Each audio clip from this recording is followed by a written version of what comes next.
Why do some people find older faces more attractive than younger ones? Is it merely a matter of personal preference, or could there be a more profound psychological explanation lurking beneath the surface? A fascinating body of research suggests that our perception of attractiveness isn't as arbitrary as we might think. Instead, it may be significantly influenced by our parents' age at the time of our birth. But how exactly does this correlation work?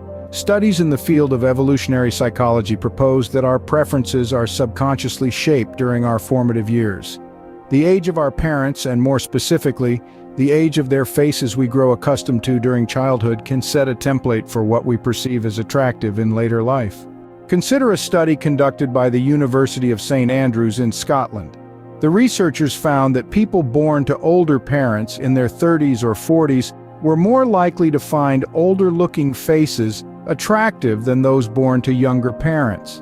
This subconscious bias towards older faces doesn't mean that these individuals exclusively find older people attractive. Rather, it suggests that they may have a broader range of what they consider attractive, which includes older faces.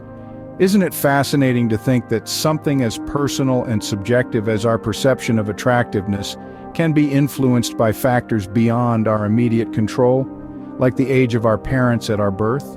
In conclusion, the research suggests that the age of our parents when we were born can significantly influence our perception of attractiveness. Specifically, individuals born to older parents are more likely to find older faces attractive. It's a compelling demonstration of how our early experiences can shape our preferences, even in ways we might not consciously recognize. So the next time you find yourself drawn to an older face, consider this. It might not just be about their mature charm or the wisdom in their eyes. It could also be a reflection of the age of your parents when you were born, subtly shaping your perception of attractiveness. It's a subtle reminder of how interconnected the threads of our life experiences truly are.